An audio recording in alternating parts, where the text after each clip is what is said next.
Hello readers, I'm Amy, doing a bit of a different video today. The lighting is going to be all sorts of crazy throughout this whole video because I can't really carry my lights around as well as my camera.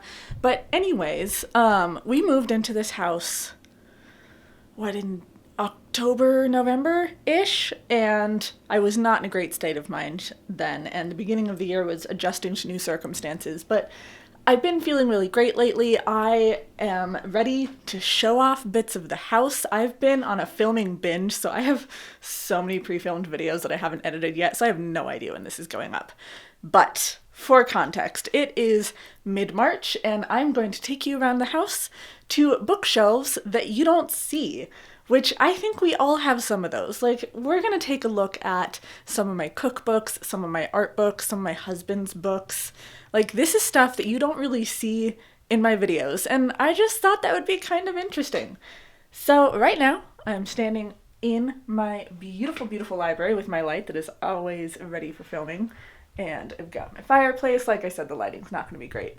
TBR shelf, those two bookshelves, and these two over here. So we are actually going to start at the top of this one. Maybe turning on the light will help. And here is where I keep my I Love Lucy books. I have 2 books and a magazine. Let me turn this around and maybe I can, there we go. 2 books and a magazine. These two, I think, were both Christmas books, and I think my mom might have picked up the magazine for me. I was such a Lucille Ball fan in high school. I'm still a Lucille Ball fan. She deserves so much love. She made a lot of the industry what it is today, and she's hilarious. I own every single episode of I Love Lucy, and I mean every single episode, and I can still look at a minute of pretty much any clip and probably tell you the whole storyline of that episode. I also, funny side tangent story, the day that they decided to take senior yearbook photos was Halloween in senior year, which I dressed up as Lucille Ball that day. So there's that. Now for the bedroom, this is a newer addition to my shelves, but right here we have Ministry of Utmost Happiness sitting. It's the Monday that I'm finishing my week of reading Indian authors, but this second drawer I recently cleaned out and reorganized, and it is the drawer of shame. These are books that I was enjoying reading and that I just have not continued, and I'm going to, but it's a drawer of shame because I got tired of reading them for that time because they were really academic, or I got distracted by something. So those books are going to take a while. I might actually just do a week's reading vlog challenge of reading my drawer of shame. And now we are in the office, which is slowly becoming like a nice office, not just like a place to type up my school papers. So here we have the desk, which I'm working on some logic puzzles right now. I have volume 3, which is this one, and I have the original one. So clearly I need to find volume 2 because I love me some logic puzzles. On top of the desk here is another bookshelf that you never see. This is a mix of tech and writing stuff. So this is a book that Chris had to read for work. We've got some writing books from college, some writing books that Chris uses for his own stuff. We have gaming books. This one is my notebook where I came up with ideas for building in Minecraft. I still don't understand how to use some of the more electric stuff, but I do love me some creative non-zombie Minecraft, so there's that. This SEO book I haven't actually read yet. I need to get into it because I don't know very much about SEO. Well, and I think in design it would be helpful to know. And I'm just going to completely destroy this entire shelf in an attempt to show it off. As you can see, it's not very stable. Now over here next to the desk, I've just got this little pile of stuff. These are my butterfly books. They're on the desk for reference for graphic design because I'm working on a very long-term project. hopefully I can tell you about that eventually. So, my small sketchbooks are actually supposed to be downstairs, but I keep bringing them up here because I'll be working on a sketch downstairs for a logo or something, and then, you know, I need the book. Now, over here is just the office bookshelf. Down on the bottom, these are all Chris's books. He was a Japanese minor in college. I believe there's like a German book in here. But he actually knows like a language or two. I have no bilingual ability. Selena Gomez just came out with an album in Spanish though, so I might actually start learning. These are some leftover books from college. I took a lot of sexuality classes. I loved them. I think they're fascinating. Academically, sex is just so interesting. These were actually for a job that I had. I got this one on my own because I was just interested in it and I wanted extra reading material outside of class. And then this one is an updated version that I got for one of my jobs in college. They've got to have at least 6 editions of this out now. And then these are coloring books, and you've got my old bullet journal that I finished, and we've got some more logic puzzle books. My actual like favorite books outside of reading, one of my favorite activities outside of reading is working on logic puzzles.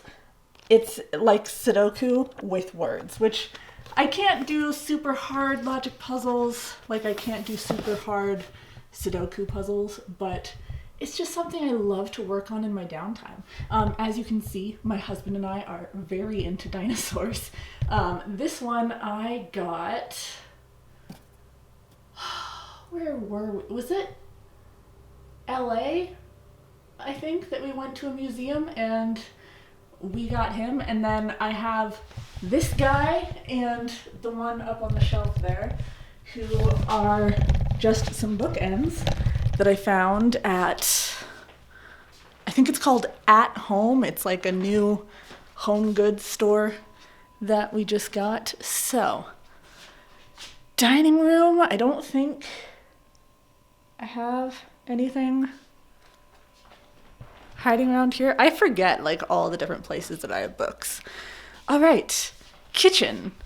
So, let me turn this screen around. I have no idea what this situation is. I don't know how it's going to change, but this is my cookbook shelf. It's currently in a cupboard next to the microwave. This is going to change. My mother-in-law is moving in with us in about a week, and she's bringing all of her cookbooks. I told her, I want your cookbooks, bring them over, I'll pick through them from there. This is like the place that I thought of putting them. It's not their official place. It's not like their final spot.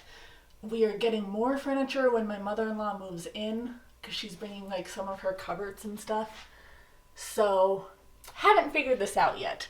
But the Betty Crocker books are the ones that I use the most. Betty Crocker rarely lets me down. I think I got Cooking Basics first, but I got most of these at the same time. I know about these because I saw this book whenever someone brought it to the office in high school and I had to deliver it, and it had been on my mind ever since. So like 6 years later, bought my own copy.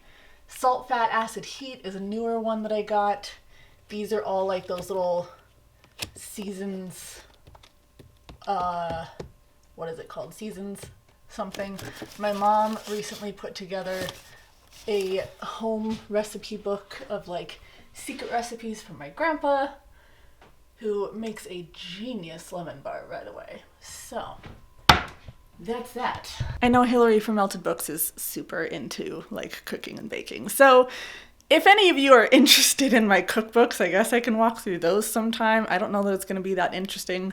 I'm not a big cook person yet. I'm working on that because I actually have more time for it now and I've started to enjoy it. Now for the basement, it's going to be echoey, it's going to be messy because my husband is working on replacing the flooring right now and it's just chaos. Some books that you are not going to see yet because they're not here yet, but in the bedroom where my mother-in-law is going to be moving in, she actually reads a lot of political books, so she's going to have a shelf of those. And then here is, this is a whole other thing. This is our board game collection, part of our board game collection. Certainly not all of our board game collection. I would say this is about half of it. But here we have some more books. These are all of my husband's music books. He does have, what is it called? Like an electric guitar or something that he plugs into the TV for when he wants to play Rocksmith, which he hasn't really been able to do lately because he's had a lot of like shoulder and wrist related injuries at work, unfortunately. So it's just not very comfortable for him anymore, but he does have those songbooks. And now we have the pile that is always moving. Don't ask me questions about these because I can't answer any of them. My husband and one of our best friends play Dungeons and Dragons maybe once a week, a couple times a month. I've decided to try and join their latest, whatchamacallit. I'm not very good. I'm super nervous. I don't know what I'm doing. I don't know how to be creative with that. But they just have like really beautiful artwork, and I'll flip through them sometimes for art purposes. But those are definitely, that's my husband's stuff. Well, almost missed another one. Here next to the recliner on the floor, you can see he's working on How To. I believe I got them for him for his birthday last year because he really liked What If by Randall Munroe. Apparently How To just isn't as funny. And now the, how do you say it? Pièce de résistance? That's the closest approximation I'm gonna get of it. We have the craft room. So I have joined the book cart cult because everyone's got a book cart. Everyone loves their book carts. I don't actually use, well, now I use mine for books. When I first got it, I used it for my crafting stuff because I didn't really have any place to put that. But now I have a room dedicated to crafting and I love it. And I'm still working on decorating the walls. But there you go. And here is my little book cart next to the trash bag of stuff that I don't even know because it's flooring stuff. Up here, these are like my medium-sized sketchbooks. I've got some little plexiglass pieces here because they're great for alcohol inks, which I've really started to dive into and have fun. Most of these are regular sketchbooks. I do have one book of Yupo paper. This is for alcohol inks, and Yupo paper is like $1 a sheet. This stuff is expensive. So I really like to plan out where I want to go with alcohol inks before I actually do anything with them because, yeah, it's expensive, but it's so much fun. It's totally worth it. This is my Disney book. I'm not super into Disney anymore. I need to set this down somewhere. I'm not super into Disney these days. Like, I like what they come out with, but, you know, it's kind of a terrible company that's taking over the world. But I do have a Disney drawing book. I did so much drawing as a kid. It was my thing. And these are some of my favorite books that I've kept throughout the years. But it's just this, like, keepsakes edition. You've got these little inserts that have, like, old comic strips and stuff. This one comes with 3D glasses, and you've got this bit that opens up. I bet, Hillary, if you're watching this, I bet you're kind of having the time of your life right now seeing this. I know she loves Disney. This one, what was this? This is like a boat plan of some kind. 20,000 Leagues Under the Sea. We've got a page on Peter Pan, and we've got like some notes that he included here. So this is a really cool book. This one, oh, I've had this since I was like 10. This is a fashion book. So I don't know how many of you are regular artists, but generally when you're drawing a picture of the average everyday person, you're going to use an 8-head model. So you're going to take the figure of someone from the top of the head to the feet, and you're going to divide it into 8 squares before drawing. Now with models, you know, models, you're generally looking for a certain body type, a certain height, all of that. So models, I'm not going to show this page because it has nipples, and I don't think YouTube would like that. My art books have a lot of nipples. But a model is actually using what, 8.5 to 9 heads. So generally if you do fashion drawing, you're going to be drawing with larger people. I don't know the reasoning behind that, but this book, all right, I can show the cover of this book, and that's about it. This is my Anatomy for the Artist book. This is my most favorite, beloved, loved art book that I have ever owned. I picked it up from Barnes & Noble. My mom was letting me buy one art book, so I got it. I can kind of show you part of this page. This one has like this clear page with like muscle structure. But it has lots of naked people. I drew lots of naked people. I was super into figure drawing. That was my thing as a kid. But you've got skeletal structures, you've got muscle systems. There'll be a couple of pages on the spine, a couple of pages on the shoulder, a couple of pages on the pelvis, and just photographs of people in different positions, showing their bodies move in different ways for the benefit of art. I love that book so much. I have 2 Brian Froud books. I can't remember everything that he's worked on. I almost want to say Brian Froud might have been the one who worked on Dark Crystal, but I could very well be wrong about that. These are 2 of his fairy books. I was super into fairies as a kid. I'm not really into fairies reading wise, like as far as characters, but with drawing, fairies are so much fun because, you know, they have wings and they can fly around and live in nature and stuff. They're really heavy, so I don't want to hold them for too long, but I'll take this smaller one. It just has some gorgeous sketches, and it talks about just like the fairy worlds. It's almost, I feel like Brian Froud is like the Tolkien of art and fairies, because he really has created his own worlds in this. It's so fascinating. These 2 books right here, we've got the Marvel collection of Spider-Man, and we've got a Peanuts Treasury. Those are both my husband's. They just seem to fit best with my art books. Let's see, we've got some more books that I can't really show off that much, but I will go ahead and lower you down at least, show you the spines of these.